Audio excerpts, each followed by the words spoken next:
Alrighty, YouTube. So I'm deciding not to upload part 2 just because it's going to be such a editing mess in order to show what all was done, and it would be easier just to give you a 5-minute video update to what all we've done to the Oldsmobile up to this point. Well, we changed the spark plugs like you saw in that video, but we did some other stuff as well. I'll go on and open the hood here, so give me just a second to get the hood up. See if I can do it without knocking the camera over. But we've done quite a bit to this old girl since you saw it last. She's still warm, but it's all right. So, like you know, we changed the spark plugs, but we also changed and numbered all of the spark plug wires so that we would know where each spark plug would go, because we were trying to change the distributor. This car has a high energy ignition distributor on it, and it runs at like, what I was told was like 40,000 volts or something like that. It's a very hot ignition system, and that alone, it really, you know, when I first drove it home from the shop, it was already doing pretty well. But I went on ahead and I grabbed some Chevron fuel injection cleaner, like not the injector, but like the fuel system cleaner for the vehicle, and just took it around the block, got on it a couple of times, and it shot some plumes of smoke out the tailpipe, you know, typical stuff that happens with carbon buildup. But let me go on and show you what it sounds like now. It sounds great. So AC off, and I will be honest with you, when I hooked up the new ignition coil with the help of a mechanic, I gave this thing 3 shots of pumpage and didn't touch the throttle, and no joke, this is what she did. Watch this. That's exactly what it did. It just woke right up. So this is with AC off at idle, and you can already hear a difference probably in the idle. It's idling like it's supposed to now.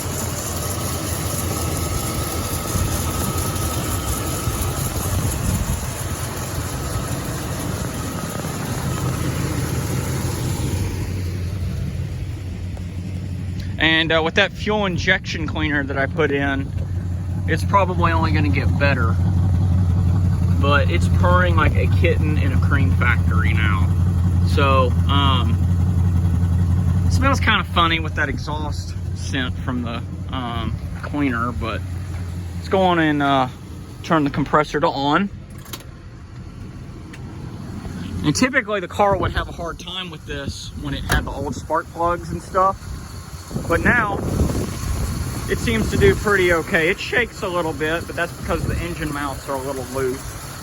But it's not like it can't live running the air conditioning anymore. And when it's in drive, it shakes the frame a little bit, but it's not to the point where it can't handle it. So, anyways, the only other thing I have to do is it's got a small manifold leak on one side, supposedly. So I'm thinking of putting some dual exhaust on the vehicle here soon, and then just calling it done, calling this project complete, and just enjoy it. So it's been a process of about, you know, 2 years in the making, you know, of work and just working on the vehicle, just getting it back to where it needed to be when my grandfather owned it. But it's just been stuff that's been neglected on the vehicle all these years that just required some tweaking and adjusting. I'd like to get a Bluetooth radio for this car, but for right now, I'm thinking I'll just get one of those little AC jack Bluetooth antenna things that I've got in my Buick as well, and sticking it in here, and then I'll call it done after that. But it I'll put it in drive here.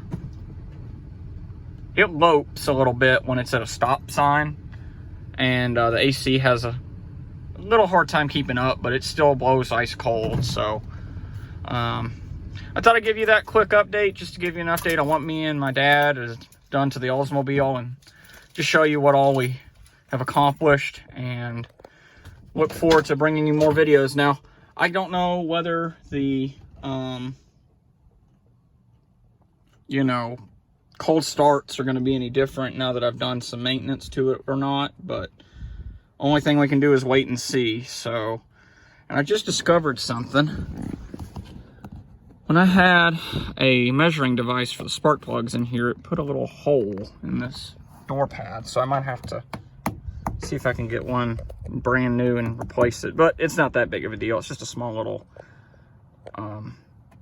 gash in the inside of the foam padding. But anyways, I hope you guys enjoyed this quick update, and thank you as always for watching. And if you haven't subscribed to the channel, I advise you do so, because we've got plenty of other stuff coming along sometime later in the summer. So this is Joseph, and here